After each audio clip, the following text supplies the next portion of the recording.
So, if you are a business owner, manager, or employee, you have certainly heard the phrase corporate culture. Every company wants to have a corporate culture. Sometimes it's backed up by a mission statement. So, if you're an employee, how do you feel about this? Do you feel good about being part of a corporate culture? As an employer, manager, or owner, a lot of times you think this is going to be good. We're going to have a culture. Well, I'm here to tell you that corporate culture, the way it's used now, is probably bad for everybody. It's bad for the company and it's bad for the employee. The reason why is because you're trying to force a culture onto other people. Look, everybody already has their own culture. Everybody has their own personality. Each employee is an individual person. They're all different from one another. They may have some shared goals, shared values, but each person is different. And if you try to make one homogenous corporate culture, you're now going to be having two jobs as a manager. First of all, getting that employee to do their job. Second of all, to force them to adhere to some culture. The most famous of corporate cultures was back in the 80s at IBM. You had to wear a blue suit, red tie, white shirt. Everybody in the company did that. It was kind of an unwritten rule. It wasn't in a manual, but that was like the accepted dress. And it became a joke because nobody could have their own identity, their own style, their own way of doing things. And while it might make it easy for managers to keep everything structured and rigid, it doesn't let people express themselves in their own way or even do their job in their own way. Everybody has ideas and creativity that they can bring to a role in a company.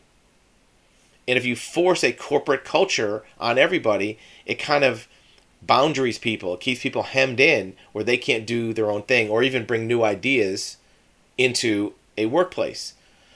If you're an employee, part of this responsibility is on you. Be individual, be your own person, have your own personality, but contribute to the good of the organization. You might think, well, I'm just going to be my own person and I'm just here for a paycheck. Well, in the same way that in other groups you're a member of, a family, a sports team, you contribute to that, look at your efforts as contributing to the overall good of the company. You don't have to adhere to any corporate culture and be part of a... Look at the first four letters of culture is cult, right? A lot of times a culture borderlines on a cult where you can't do things differently. But on the other hand, don't be resentful that your company's making money or that there's bosses that make money. The reason for it is because that's what the purpose of that company is. The more successful that company can be, in theory, the more secure your job is. The more income you might be able to get. Sure, you might say the company makes more money than me and it's not fair because I'm doing all the work, they're making the money. That may be true. But I can guarantee you this. If you're not contributing in a way that the company sees value, the first time that profits go down, sales go down, they're going to look at, well, how do we cut costs? The biggest cost of most companies is payroll. So use the fact that you're an individual and you're your own person to make your own mark on the company, but do take pride in the company. Because if you don't, you might feel good about the idea of quiet quitting and just being your own person, but eventually that's not going to work out. In the long run, this whole quiet quitting thing is going to put a lot of people in a tough spot with income, where companies are going to look for automation or overseas to replace employees. Whether you agree with it or not, that's just what's going to happen. If you are an employee of a company that has a forced corporate culture, have a conversation with your direct reports and your colleagues about how individual personalities can be more presented in a company. A lot of times the company has a mission statement that says, we stand for positive values. Everybody. Well, guess what? A lot of times that mission statement is there just to varnish over bad stuff they do. It's to say one thing and do something else. So get rid of all the corporate cultures, mission statements, mottos, slogans, because look, you're either a good company or you're not. You either do good things or you don't. Certainly, every group of people, companies, sports teams, government agencies, families, do mostly good things, and sometimes they make mistakes. They do bad things. So you can't say that our mission is to always do the right thing. That's not going to happen. You're sometimes going to make mistakes.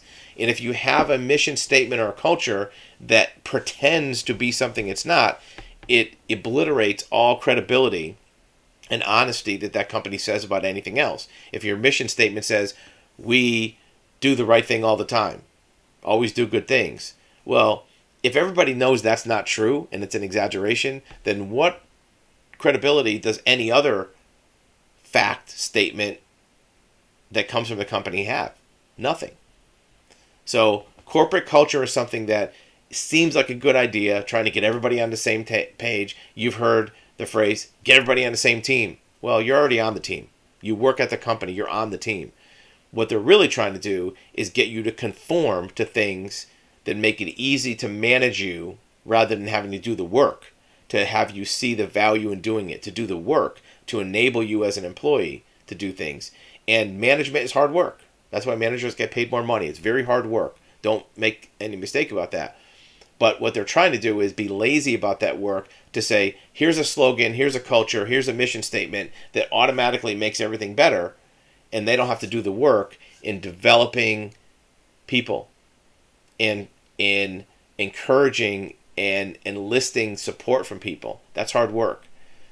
If you're not willing to do the hard work, sometimes you can throw a slogan out there and expect that's going to do it automatically. It's not. So if you're an employee, put the work in to contribute to your company, but expect hard work from your superiors to help enable you to contribute to the company in a positive way.